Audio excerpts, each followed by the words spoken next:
দর্শক, মাজরা পোকা হচ্ছে ধানের জমিতে সবথেকে অনিষ্টকারী একটা পোকা। এই মাজরা পোকার ঔষধ ব্যবহার করার পরেও কিন্তু অনেক সময় কাজ করে না। এটা আসলে কেন হয়? মাজরা পোকার জীবনচক্র, মাজরা পোকার ক্ষতিকারক লক্ষণ এবং মাজরা পোকা দমনের কার্যকারী সমাধান নিয়ে আলোচনা করব। আমার আত্মার আত্মীয় এবং এই চ্যানেলের অমূল্য সম্পদ সুপ্রিয় দর্শক শ্রোতা ভাই বোন বন্ধুগণ, আমি কৃষিবিদ সুনীল কুমার রায়।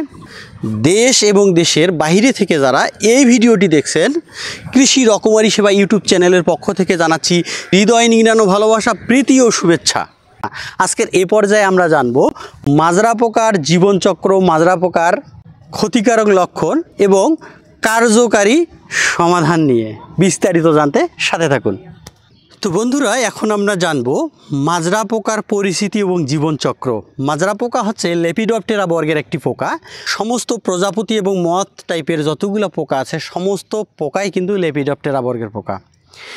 একটি পূর্ণবয়স্ক স্ত্রী মথ ধান গাছের পাতার অগ্রভাগে, পাতার ঠিক অপোজিটে গাদা করে 100 থেকে 300টা ডিম দিয়ে থাকে এবং এই ডিমগুলা পাতলা আঁশযুক্ত আবরণ দিয়ে সুন্দর করে ঢেকে রাখে, যেন শত্রুরা তার কোনো ক্ষতি করতে না পারে।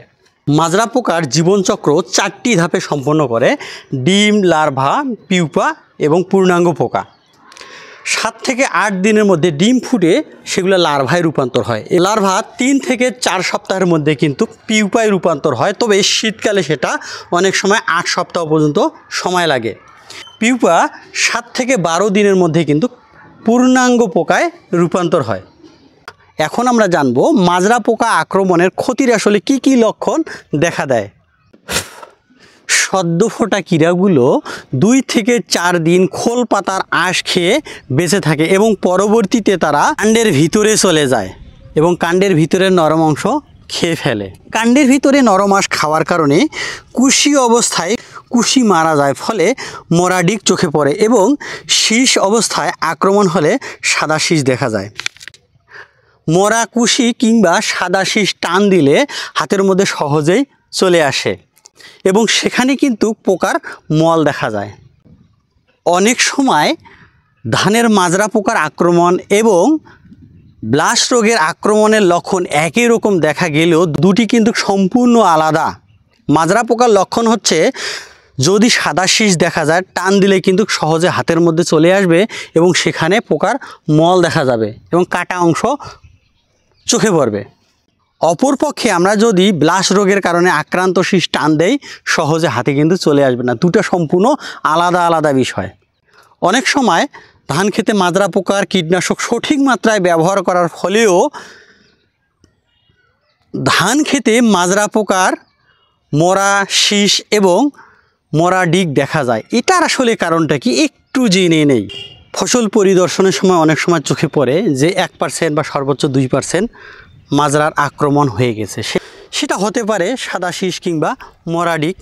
এরপরে আমরা কি করি, কীটনাশক সুন্দর করে কিন্তু স্প্রে করি এবং স্প্রে করা 2-1 দিন পরে ফসল পরিদর্শন করার পরে দেখা যায় চোখে পড়ে ক্ষতির হার 3 থেকে 4 বা সর্বোচ্চ 5%।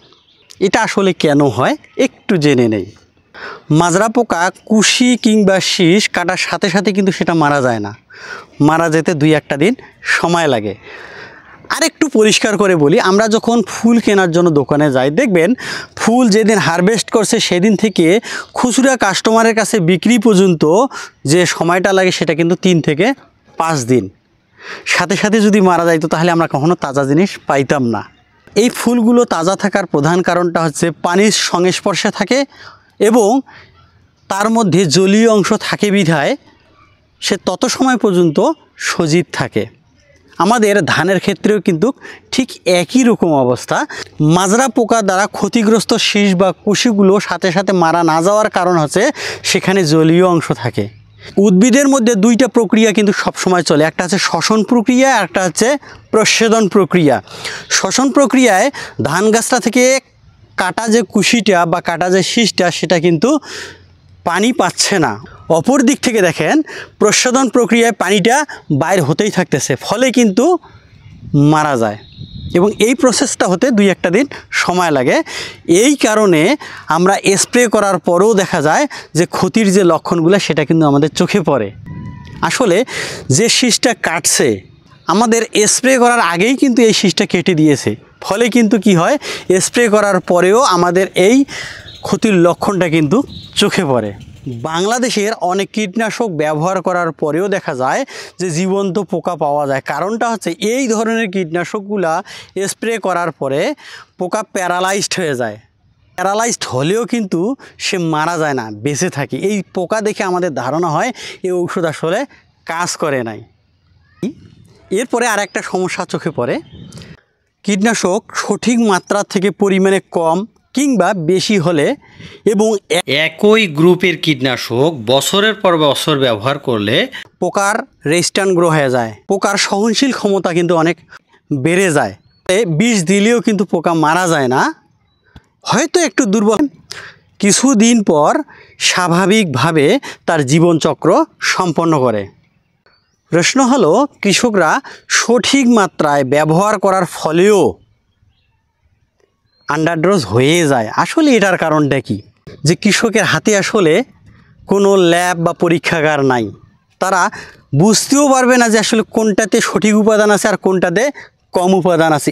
এই সুযোগটাকে কাজে লাগিয়ে অল্প কিছু সংখ্যক ভালো মানুষের মুখোশধারী কোম্পানি আছে যারা বেশি লাভের আশায় সক্রিয় উপাদান অর্থাৎ মেইন উপাদানটাকে অনেক কম দিয়ে থাকে।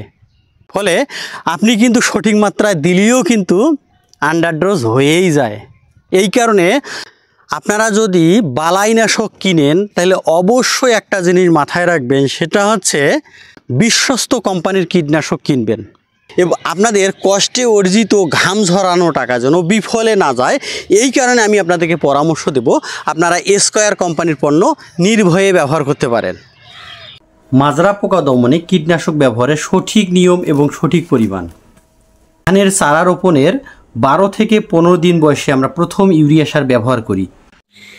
এই সময় ধানের গাছ গাঢ় সবুজ এবং নরম হয়, ফলে মাজরা পোকার উপদ্রব দেখা যায়। তাই মাজরা পোকা দমনে চারা রোপণের 20 থেকে 25 দিন বয়সে ইবোসিন 33 শতকের বিঘা প্রতি 15 গ্রাম এবং তার সাথে লিভা 33 শতকের বিঘা প্রতি 30 গ্রাম হারে স্প্রে করতে পারেন। দ্বিতীয় ডোজ, ধানের চারা রোপণের 40 থেকে 45 দিন বয়সে একই নিয়মে ইবোসিন এবং লিভা ব্যবহার করতে পারেন। আসলে আমি স্কয়ার কোম্পানির পণ্য কেন ব্যবহার করতে বলছি বিস্তারিত জানতে পারবেন এই ভিডিওতে।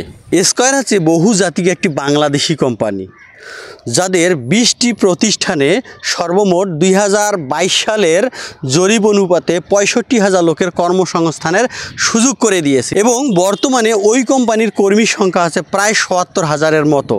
এই কোম্পানির যে প্রতিষ্ঠানগুলোকে আপনারা চেনেন, Square Pharmaceutical, Square Agrovet, Square Crop Care, Maasranga television, Radhuni সহ মোট 20টি প্রতিষ্ঠান। এই প্রতিষ্ঠানগুলো পণ্যের গুণগত মান, সেবা এবং সঠিক তথ্য দিয়ে মানুষের হৃদয়ে বিশ্বাসের একটা জায়গা তৈরি করে নিয়েছে।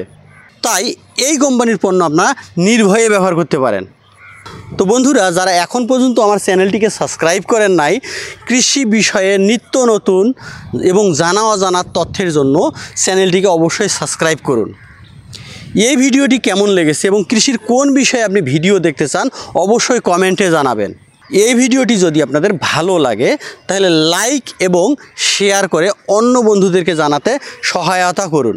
তো বন্ধুরা, আজ এ পর্যন্ত, দেখা হচ্ছে নতুন আর একটা তথ্যমূলক ভিডিওতে। সেই সাথে ভালো থাকবেন, সুস্থ থাকবেন, শুভ কামনা রইল।